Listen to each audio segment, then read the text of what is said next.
BJP की तरफ से एक नैरेटिव सेट किया जा रहा है, ये कोशिश की जा रही है कि अरविंद केजरीवाल जी को दिल्ली के काम की चिंता नहीं है, चुनावों की चिंता है।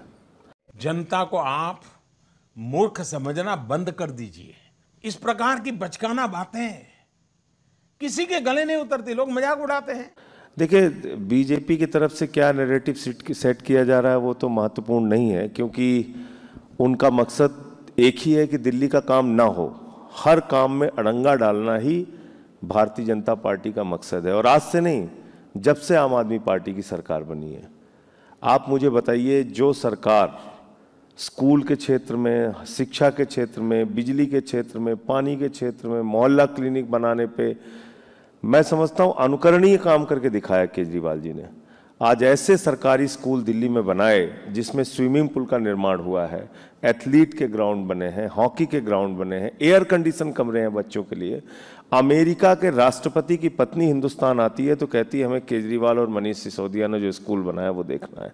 तो ये एक बहुत बड़ी उपलब्धि है हमारी सरकार के लिए, और मैं समझता हूँ कि ऐसी सरकार के काम में बाधा डालना, फ्री बिजली, फ्री पानी, फ्री बुजुर्गों की तीर्थ यात्रा, फ्री माताओं बहनों के लिए बस की यात्रा, और बावजूद इसके हम मुनाफे का बजट दे रहे हैं, यही तो परेशानी है बीजेपी के लिए। वो काम नहीं होने देना चाहते।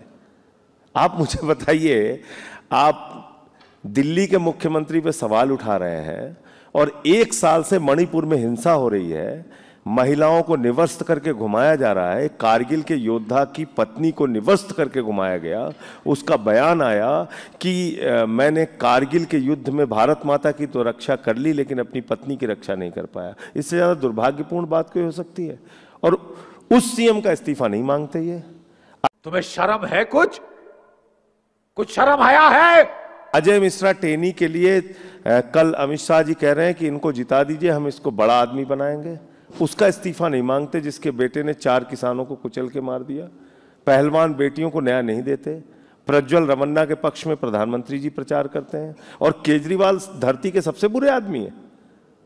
उनके खिलाफ रोज आप बयानबाजी करेंगे। जेल में डाल दिया, 23 दिन तक इंसुलिन नहीं दी, पत्नी से मुलाकात करा रहे हैं तो शीशे की दीवार खड़ी करके हर तरह का अत्याचार आप कर रहे हैं, और अभी भी आपको चैन नहीं मिल रहा है। ये किस प्रकार की राजनीति है? मुझे लगता है लोकतंत्र में ये ठीक बात नहीं है। आपने झारखंड के मुख्यमंत्री को जेल में डाल दिया, आदिवासी समाज के एक नेता को। आपने मनीष सिसोदिया को जेल में डाल दिया, सत्येंद्र जैन को जेल में डाल दिया, मुझे 6 महीने जेल में रखा आपने। अब हम लोगों का मनोबल तोड़ना चाहते हैं। मैं आपको बता दूं निशान जी, ये आम आदमी पार्टी है, आंदोलन के कोख से पैदा हुए हैं हम लोग। जितना भी जुल्म करेंगे और मजबूती से हम लोग लड़ेंगे इनके खिलाफ, रुकने वाले नहीं हैं। नाइस। आपका जो हौसला है, आपका जोश है, वो एक ऊर्जा दे रहा है आपके कार्यकर्ताओं में, लेकिन अलग अलग जगह से चीजें इको कर रही हैं। बीजेपी के नेता आरोप लगाते हैं कि जब से अरविंद केजरीवाल जेल में गए हैं, स्कूलों की हालत खराब है, पानी खराब हो गया है। उनका यह कहना है कि दिल्ली सरकार काम नहीं कर रही है। हाई कोर्ट ने एमसीडी के स्कूलों पर एक टिप्पणी दी, बड़ी सख्त टिप्पणी थी, तल्ख टिप्पणी थी। क्या कहेंगे आप इस सब पर? अरे कौन भौंक रहा है ये बदतमीज? पहली बात तो ये अपने ही बयान में कॉन्ट्राडिक्ट करते हैं। अभी माननीय सर्वोच्च न्यायालय के सामने ईडी ने क्या कहा? ईडी ने कहा भाई मुख्यमंत्री के पास, उनके जो वकील थे तुषार मेहता जी, उन्होंने कहा कि मुख्यमंत्री के पास तो एक कोई विभाग है ही नहीं है, तो उनको साइन करने की क्या जरूरत है? यानी पहली बात तो ये कि खुद सरकार ये मानती है कि मुख्यमंत्री के पास कोई विभाग नहीं है, इसलिए डे टू डे की फाइल में उनको तुरंत साइन करने की कोई जरूरत नहीं होती। ये सुप्रीम कोर्ट का बयान है तुषार मेहता का। दूसरी तरफ कह रहे हैं कि उनकी वजह से काम बाधित हो रहा है। कैसे हो रहा है भाई?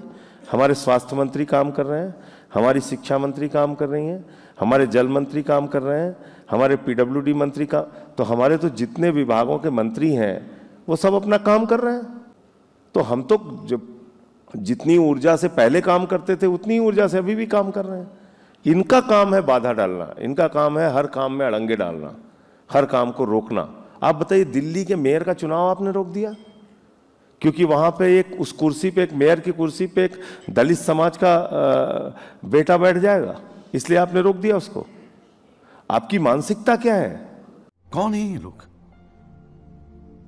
कहां से आते हैं ये? आप इसी चंडीगढ़ में जहां पे ये आपका कार्यक्रम हो रहा है, आपने देखा होगा कि कैमरे के अंदर खुलेआम वोट की लूट हो रही है, खुलेआम। मतलब कांग्रेस का और आम आदमी पार्टी का इंडिया गठबंधन का प्रत्याशी उतरता है, उसके 7 वोट कैमरे पे आपने काट दिए और अपना कैंडिडेट जिता दिया। ये बहुत, इसीलिए मैं बार बार ये बात कह रहा हूं कि 24 का चुनाव भारत के लोकतंत्र को बचाने का चुनाव है, संविधान को बचाने का चुनाव है, आरक्षण को बचाने का चुनाव है, चुनाव को बचाने का चुनाव है, चुनाव को बचाने का चुनाव है। इस बार अपना वोट बचाने के लिए वोट कीजिए, हम तो ये कह रहे हैं लोगों से। क्योंकि आप देखिए इनके नेताओं के जो बयान आ रहे हैं वो बड़े खतरनाक हैं। इनके एक नेता हैं अयोध्या से लल्लू सिंह जी, वो कहते हैं 400 सीट चाहिए, संविधान बदलना है। ज्योति मिर्धा कहती हैं 400 सीट चाहिए, संविधान बदलना है। अनंत हेगड़े कहते हैं 400 सीट चाहिए, संविधान बदलना है। दिया कुमारी कहती हैं 400 सीट चाहिए, संविधान बदलना है। अरुण गोविल जी, जिनको सीधे, और आपको मैं बता दूं, कल मुझे एक पत्रकार ने फोन किया उत्तर प्रदेश से, बोले एक गांव में गए थे, बोले भैया जब अरुण गोविल ने कह दिया कि संविधान बदलना है तो उनकी बात पे हमें भरोसा है, तो ये लोग संविधान बदलेंगे। लेकिन तो इसलिए मैं आपसे कह रहा हूं कि एक छवि हो जाती है आदमी की, जो उन्होंने भगवान श्री राम का अभिनय किया रामायण सीरियल में, उनका भी बयान आ गया। संजय जी देखिए, आपने, जनता माफ नहीं करेगी। ऐसे लोगों आप को, ये आरोप लगा रहे हैं आपकी पार्टी का जो बर्थ है वो एंटी करप्शन पूरे टायरेट हुआ, और अब आप ही की पार्टी के कई सारे नेता करप्शन के लिहाज से अंदर हैं जेल में। मैं पूरी बात अपनी कर लूं प्लीज। तो जितने लोगों पे, नारायण राणे पे आपने भ्रष्टाचार का आरोप लगाया, अशोक चौहान पे आपने लगाया कि फौजियों की बेवाओं के पैसे खा लिए, कारगिल के योद्धाओं के बेवाओं के पैसे खा लिए, फ्लैट के पैसे खा लिए, आपने उसको अपनी पार्टी में शामिल कर लिया। तो इसका मतलब आपके लिए भ्रष्टाचार कोई मुद्दा नहीं है, आप सिर्फ विरोधियों को टारगेट करते हैं और उन पे फर्जी मुकदमे बनाते हैं, उनको दबाव में लाते हैं और उनको अपने साथ मिला के सारा काम आपका खत्म। तो अब आ जाते हैं आम आदमी पार्टी पे।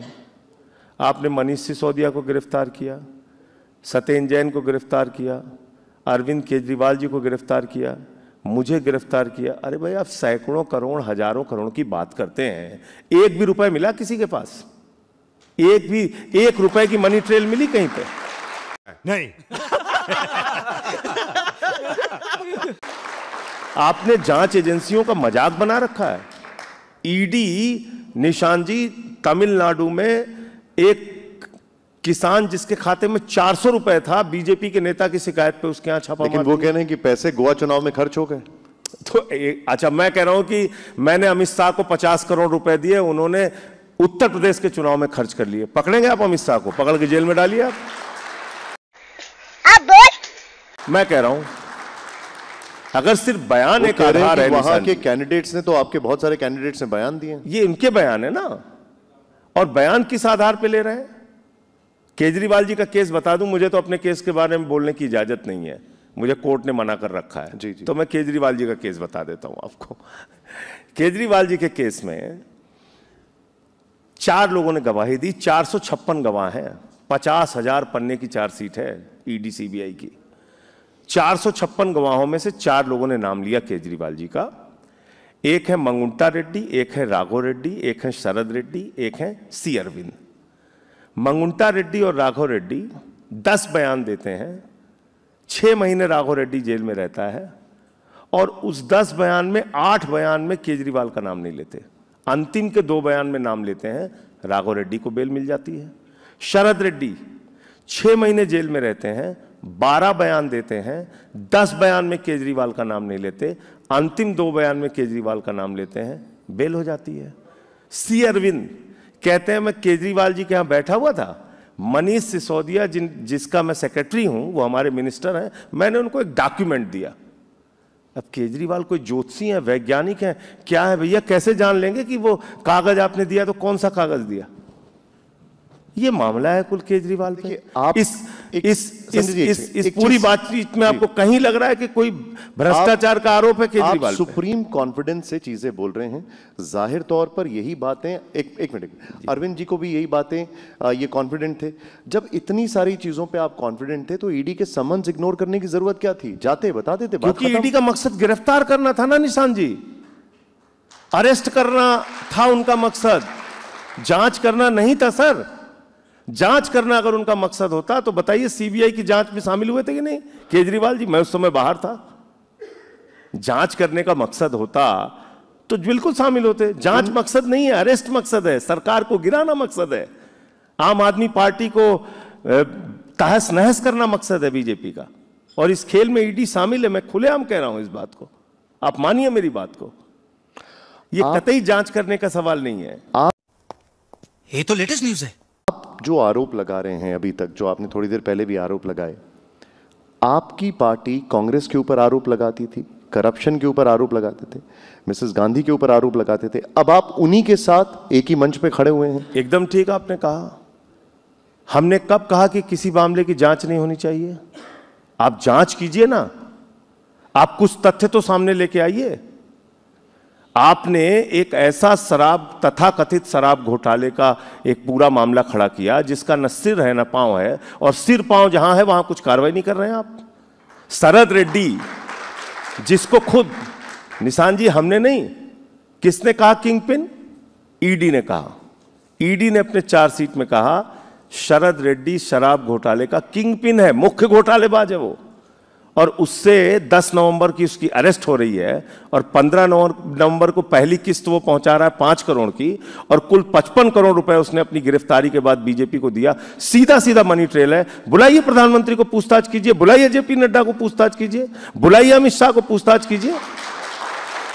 आप उन पे कार्रवाई क्यों नहीं करते? वो पैसा तो कई जगह दिया गया, तेलंगाना में भी दिया गया, डीएमके को भी दिया गया। मैं कह रहा हूं एक आदमी जो किंग पिन है, जिसके बारे में खुद Bharatiya Janata party press conference करती है, जानती है, ईडी ने उसको अरेस्ट किया है, ईडी की कस्टडी में उसका खाता सीज कैसे नहीं था? मुझे इतना सा जवाब दीजिए ना आप। कोई आदमी ईडी की कस्टडी में रह के, मैं एक चेक साइन करता था अपने सैलरी अकाउंट से अपनी पत्नी को पैसा देने के लिए, तो मुझे कोर्ट से परमिशन लेनी पड़ती थी। निशान जी 55 करोड़ की रिश्वत उसने बीजेपी को दे दी और ईडी वालों ने रोका नहीं इसको। आप बताइए इस बात पे सहजता से कोई यकीन करेगा क्या? इस पूरे आपने इस केस का मजाक बना रखा है, आपने सिर्फ हम लोगों को प्रताड़ित करने का एक जरिया बना रखा है। मुझे क्रेडिट नहीं चाहिए।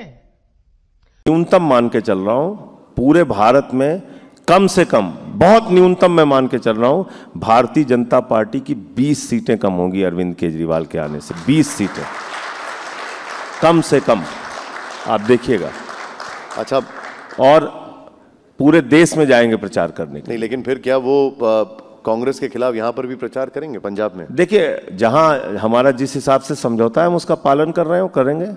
नहीं, यहां पर कांग्रेस के खिलाफ होगा प्रचार। मैं कह रहा हूं चंडीगढ़ में कांग्रेस के कैंडिडेट हैं, चंडीगढ़ में हमारा समझौता है। अच्छा, ये कैसे समझौता कि यहां पर अलग है वहां पर ऐसे समझौता हुए हैं पहले भी। जेडीयू बीजेपी के खिलाफ लड़ता रहा है, शिवसेना बीजेपी के खिलाफ लड़ती रही है, जब एनडीए में थी तब भी।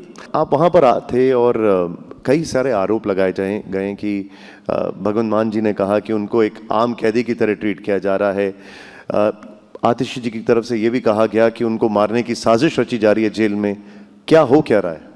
देखिए, मैं तो यही कहूँगा कि जिस आदमी ने दिल्ली के बच्चों के लिए दवा का इंतजाम किया, उसको 23 दिन तक इंसुलिन ना देना और हल्ला मचाने के बाद, कोर्ट में जाने के बाद, एप्लीकेशन लगाने के बाद उनको इंसुलिन देना, ये अपने आप में बताता है कि ये सिर्फ अरेस्ट नहीं है, ये सिर्फ जांच नहीं है, ये अरविंद केजरीवाल के खिलाफ एक गहरी साजिश है, एक गहरा षड्यंत्र है जिसमें उनके साथ किसी भी घटना को अंजाम दिया जा सकता है। कौन ये साजिश रच रहा है?